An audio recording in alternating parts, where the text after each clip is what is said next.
Assalamualaikum warahmatullahi wabarakatuh. Alhamdulillah wassalatu wassalamu ala Rasulillah wa ala alihi wa sahbihi wa man walah. Halaqah yang ke-18 dari silsilah ilmiah pembahasan kitab Khulasah Ta'zimil Ilm yang ditulis oleh Fadilatul Syekh Shalih ibn Abdullah ibn Hamad Al-Utsaimin hafizahullahu ta'ala. Al-Ma'qidur Rabi' Ashar, simpul yang ke-14. Di antara simpul-simpul yang dengannya kita mengagungkan ilmu adalah ikramu ahlil ilmi wa tawqiruhum, menghormati orang yang punya ilmu dan menghargai mereka. Ini adalah bentuk pengagungan kita terhadap ilmu. Kalau ada orang di depan kita, dia punya ilmu tersebut yang kita hormati ilmu tadi, maka kita hendaklah menghormati orang-orang yang memiliki ilmu tadi. Kalau kita memang mengagungkan ilmu, maka setiap orang yang memiliki ilmu tadi harus kita hormati dan harus kita hargai. Inna fadlal ulama 'azimun wa mansibahum mansibun jalil. Sesungguhnya keutamaan para ulama adalah besar dan kedudukan mereka adalah kedudukan yang tinggi. Li'annahum aba'ur ruhi, karena sesungguhnya mereka ini adalah bapak-bapak bagi roh kita. Mereka ini para ulama, para guru, para syekh yang kita belajar dari mereka, ini adalah bapak bagi roh kita. Fasyaikhu abun lirruhi kama annal walida abun liljasad. Maka guru kita itu adalah bapak bagi roh kita, sebagaimana orang tua kita atau bapak kita itu adalah bapak bagi jasad kita. Jasad kita, bapaknya adalah bapak kandung kita. Adapun guru kita, maka itu adalah bapak kita, yaitu bapak bagi roh kita. Jasad kita punya bapak dan roh kita juga punya bapak. Maka sebagaimana kita menghormati bapak kita, yaitu bapak kandung kita, maka adalah kita memiliki penghargaan dan penghormatan terhadap guru kita yang merupakan bapak bagi roh kita. Fal-i'tirafu bi fadlil muallimin haqqun wajibun. Maka mengakui tentang keutamaan para guru ini adalah sebuah kewajiban. Kita banyak tahu ilmu, kita banyak mengetahui perkara yang sebelumnya kita tidak tahu, sebabnya adalah dengan melewati dengan sarana para guru kita. Maka kita harus mengakui tentang keutamaan mereka. Wastanbata hadzal ma'na minal Qur'an Muhammad ibn Ali al-Udfuwi faqala rahimahullah, dan telah mengambil makna ini dari Al-Qur'an seorang ulama yang bernama Muhammad bin Ali al-Udfuwi. Beliau mengatakan, "Idza ta'allama al-insanu minal 'alim wastafada minhu al-fawaid fahuwa lahu 'abdun." Apabila seseorang belajar dari seorang yang alim, belajar dari gurunya dan mengambil faedah dari beliau banyak faedah, fahuwa lahu 'abdun, maka murid tadi kedudukannya adalah seperti seorang budak bagi gurunya. Apabila seseorang belajar dari seorang guru dan mengambil faedah dari beliau, maka murid tadi kedudukannya seperti seorang budak bagi gurunya. Dari mana beliau mengatakannya demikian? Qala Allah Ta'ala, Allah mengatakan, wa idh qala Musa li fatah, dalam surat Al-Kahfi. Dan ketika Musa berkata kepada budaknya, fatahu, dalam bahasa Arab, budak itu dikatakan abdun atau dikatakan fata. Di sini dikatakan oleh Allah ketika Musa berkata kepada fatanya. Nah, siapa fatanya Musa di sini? Wa huwa Yusha' ibnu Nun. Fata Musa di sini adalah Nabi Yusha' ibnu Nun. Ini adalah seorang nabi. Ya, seorang nabi, dan Musa alaihissalam juga seorang nabi sekaligus rasul. Ketika Musa berkata kepada fatanya, dan ternyata dia adalah seorang nabi, walam yakun mamlukan lahu. Padahal tentunya Yusha' di sini bukan seorang budak dia. Ya, seorang nabi enggak ada yang budak. Semua nabi adalah ahrar. Semua nabi adalah orang-orang yang merdeka. Taib. Kenapa di sini Allah mengatakan Musa berkata kepada fatanya? Padahal dalam bahasa Arab fata itu artinya adalah budak. Kenapa Allah mengatakan Musa berkata kepada budaknya? Padahal yang dimaksud di sini adalah Yusha' bin Nun, dan dia bukan budak. Dia adalah seorang nabi yang merdeka. Wa inna makana mutalmizan. Dinamakan demikian karena Yusha' ibn Nun belajar dari Nabi Musa. Nabi Musa adalah gurunya. Muttabi'an lahu, dan dia mengikuti Nabi Musa. Mempelajari dan juga mengikuti, bukan hanya belajar saja, tapi juga mengikuti Nabi Musa, mengikuti ajaran beliau. Faja'alahu Allahu fatahu lidzalik, maka Allah SWT menjadikan Yusha' ibn Nun sebagai fatanya. Dianggap itu sebagai fatanya, itu sebagai budaknya. Ya, ini menunjukkan bahwasanya seperti yang disampaikan oleh Muhammad bin Ali, kalau ada seseorang belajar dari seorang guru, maka kedudukan dia adalah seperti budak bagi guru tadi.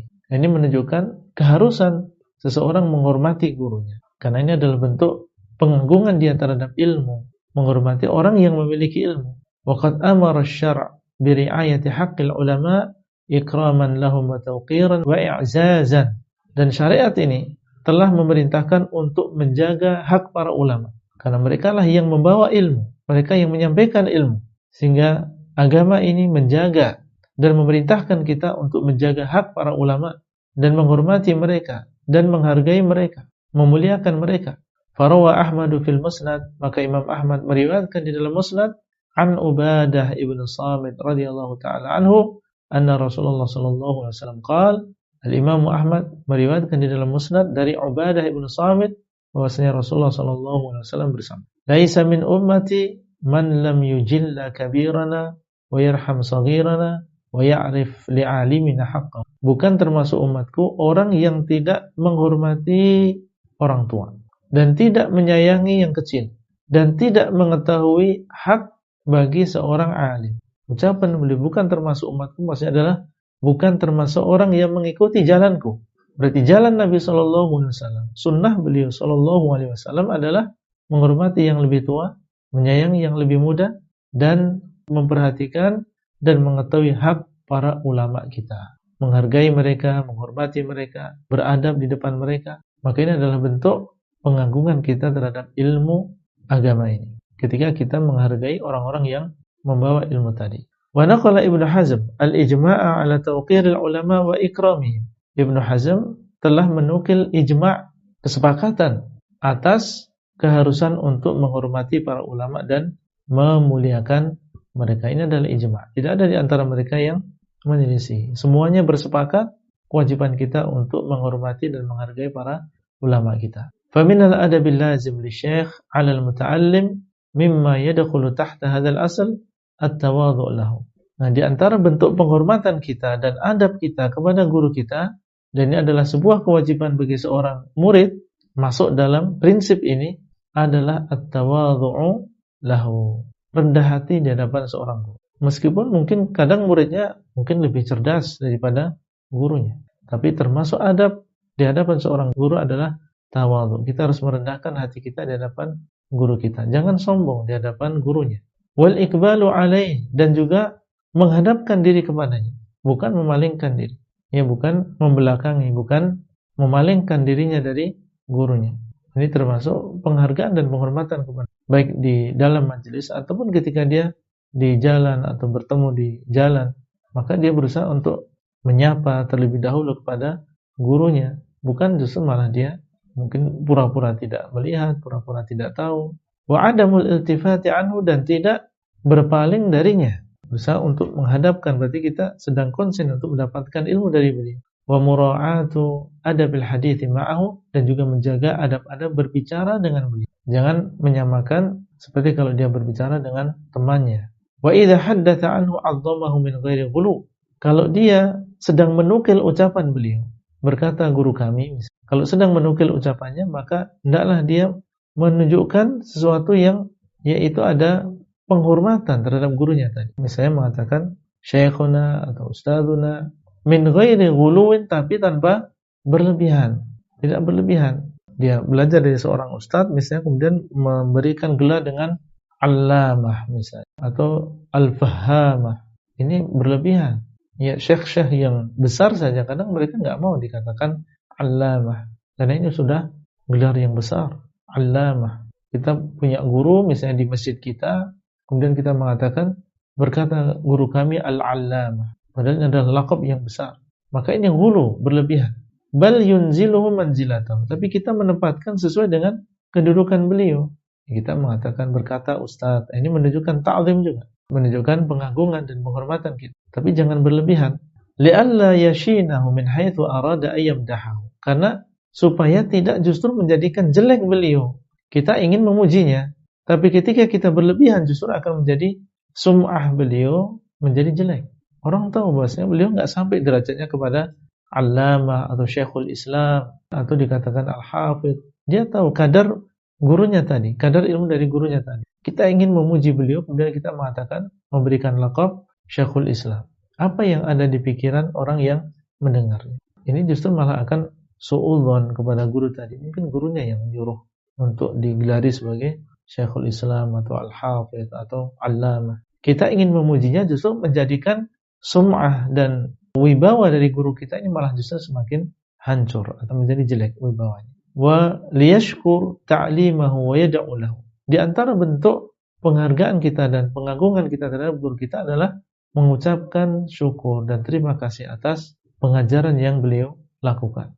Ini termasuk wafa, pengagungan dan juga penghargaan terhadap guru kita. Wa yad'u lahu, dan mendoakan untuk beliau. Mendoakan bukan hanya sekedar di depan beliau, tapi juga di dalam doa-doa kita, di dalam kehidupan kita sehari-hari. Mungkin dalam sujud kita, mungkin dalam sepertiga malam yang terakhir kita mendoakan untuk guru kita. Maka ini bagian dari penghargaan kita dan penghormatan kita terhadap para ulama. Dan ini pelaksanaan terhadap hadis Nabi. Laisa min ummati man lam yujilla kabirana wa yarham saghirana wa ya'rif li alimina haqqahu. Ini bentuk pelaksanaan hadis Nabi tadi, yaitu dengan cara mendoakan dengan kebaikan. Wala yudhhirul istighna'a anhu. Jangan kita menampakkan di depan guru kita bahwasanya kita tidak butuh bertanya, tapi ketika dijawab dia menoleh ke sana kemari atau menunjukkan bahwasanya dia tidak butuh dengan jawaban gurunya. Kalau beliau sedang berbicara, dengarkan dan nampakkan bahwasanya kita butuh dengan jawaban beliau dan sangat mengambil manfaat dari ucapan beliau. Wala yu'dhihi biqaulin aw fi'lin. Dan jangan dia menyakiti seorang guru dengan ucapan maupun dengan perbuatan. Harus menjaga. Wal yatalattaf fi tanbihi ala khata'ihi idza waqa'at minhu zallah. Dan hendaklah dia berlemah lembut ketika dia mengingatkan gurunya atas kesalahan dia. Kalau memang terjadi zallah, beliau melakukan sebuah kesalahan, maka kemudian kita ingin mengingatkan sebagai seorang murid, maka hendaklah dengan lemah lembut. Ini termasuk pengagungan dan penghargaan kita terhadap guru kita. Wa mimma tunasibul isyaratu ilaihi huna, dan di antara perkara yang pantas untuk disebutkan di sini, bi ikhtisarin wajiz, dengan secara singkat saja. Ma'rifatul wajib iza azallatil alim wa huwa sittatu umur. Yaitu mengetahui apa yang harus kita lakukan ketika terjadi kesalahan pada guru kita. Guru kita seorang manusia, bisa salah, bisa benar. Kalau sampai terjadi kesalahan pada diri guru kita, maka apa yang kita lakukan? Di sana ada 6 perkara. Yang pertama, at-tathabbutu al-awwalu at-tathabbutu fi suduri zallati minhu. Hendaklah kita tathabbut dulu, yakinkan dulu bahwasanya kesalahan ini memang beliau lakukan. Jangan sampai hanya sekedar qila wa qal, hanya sekedar katanya dan katanya. Yakin dulu itu memang terjadi pada diri beliau. Oh, ini ada ucapannya kok, ini ada rekamannya. Wa tsani, yang kedua, at-tathabbutu fi kauniha khata'. Hendaklah kita yakinkan terlebih dahulu bahwasanya itu memang sebuah kesalahan. Baik, beliau lakukan, tapi itu kesalahan benar enggak?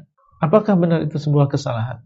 Wa hadhihi wadhifatul ulama ar-rasikhina wa yus'aluna anha. Bagaimana kita mengetahui itu adalah sebuah kesalahan? Padahal beliau adalah seorang alim juga. Nah, ini adalah tugas para ulama yang mereka dalam ilmunya. Wa yus'aluna anha, maka kita bertanya kepada para ulama, kepada ulama yang lain. Kita berguru pada Syekh A misalnya, ternyata ada kesalahan ini, maka kita bertanya kepada guru yang lain, Syekh, menurut pendapat antum ini bagaimana keyakinan seperti ini? Nah, nanti beliau yang menyampaikan, beliau yang menyebutkan, oh ini memang ada di antara ulama Ahlussunnah yang mengatakan demikian, atau beliau mengatakan, oh iya ini bertentangan dengan Al-Quran dan Sunnah dan tidak ada ulama Ahlussunnah yang mengatakan demikian. Ini siapa yang menjawab? Para ulama juga. Kita harus yakin bahwasanya itu adalah sebuah kesalahan. Kemudian yang ketiga, watsalitsu tarku tibaihi fiha. Jangan kita mengikuti beliau dalam kesalahan tadi. Kalau memang itu adalah sebuah kesalahan dan benar-benar terjadi pada beliau, maka jangan kita mengikuti beliau dalam kesalahan tadi. Warabi'u, yang keempat, iltimasul udhri lahu bi ta'wilin sa'igh. Kita berusaha untuk mencari uzur bagi beliau dengan takwil yang masuk akal, yang benar. Oh, mungkin beliau belum membaca. Permasalahannya mungkin belum membaca. Atau mungkin beliau lupa. Ini adalah uzur-uzur yang mungkin saja terjadi pada manusia, karena beliau juga manusia, ada kekurangannya. Wal khamis, yang kelima, apa yang kita lakukan kalau guru kita salah? Badlun nushi lahu bilutfin wa sirrin la bi'unfin wa tashhir. Berusaha untuk memberikan nasihat kepada beliau dengan lemah lembut. Pertama lemah lembut, wasirrin dan rahasia. Jangan dengan kasar dan juga jangan di depan orang banyak. La bi'unfin wa tashhir, bukan dengan cara yang keras, dengan cara yang kasar, wa tashhir dan di hadapan orang banyak. Kita harus menjaga kehormatan beliau. Wasadisu yang keenam, hifdzu janabihi fala tuhdaru karamatuhu fi qulubil muslimin. Yang keenam adalah kita berusaha untuk menjaga kewibawaan beliau, menjaga kedudukan beliau. Jangan sampai kemuliaan beliau dipecahkan, dihancurkan di dalam hati-hati kaum muslimin. Jadi kalau memang beliau memiliki kesalahan, yang kita katakan Syekh adalah seorang ulama di antara ulama-ulama Ahlus Sunnah wal Jamaah. Namun beliau di dalam masalah ini, saya tidak sepakat. Ini adalah perkara yang biasa, seorang Syekh juga seorang manusia biasa, mungkin beliau punya kesalahan, punya kebenaran. Ya, beliau adalah tetap seorang ulama kita yang pantas untuk diambil ilmunya. Tapi dalam permasalahan ini kita tidak sepakat dengan beliau. Nah, ini berarti kita menjaga kedudukan ulama tadi di hati kaum muslimin. Jangan sampai mereka mendengar ucapan kita kemudian akhirnya benci terhadap Syekh tadi. Padahal beliau adalah seorang ulama Ahlus Sunnah wal Jamaah. Wa mimma yuhadzdharu minhu, mimma yattasilu bi tawqiril ulama ma suratuhu tawqir wa ma'aluhu al-ihanatu wa tahqir. Di antara yang perlu diingatkan di sini, apa yang berkaitan dengan penghormatan terhadap ulama, apa yang bentuknya, bentuk luarnya itu seakan-akan menghormati, tetapi hakikatnya adalah penghinaan. Ini hati-hati. Kadang kita menyangka itu adalah penghormatan, padahal itu adalah penghinaan sebenarnya. Apa contohnya? Kal izdiham 'alal 'alim. Seperti ia berdesak-desakan kepada seorang alim. Kalau bertanya kepada beliau silahkan, bagus. Tapi kalau sampai berdesak-desakan, ya sampai mendorong Syekh, mungkin menjadikan sebagian guru jatuh gara-gara didesak-desak oleh orang yang ada di sekitar. Wa tatyiqi 'alaihi, dan mempersempit ruang beliau atau tempat beliau, wa ilja'ihi ila a'sari subul, dan menjadikan beliau terpaksa berjalan di atas jalan yang susah. Ini sebenarnya bukan penghormatan tapi penghinaan. Penghormatan kita yang memberikan jalan kepada beliau, memberikan keluasan. Adapun seseorang berdesak-desakan di sekitar Syekh kemudian akhirnya menjadikan Syekh tadi susah untuk berjalan, bahkan sampai jatuh sebagian mereka, maka ini penghinaan sebenarnya terhadap guru tadi, bukan merupakan penghormatan. Itulah yang bisa kita sampaikan pada halaqah kali ini, dan sampai bertemu kembali pada halaqah selanjutnya. Wassalamualaikum warahmatullahi wabarakatuh.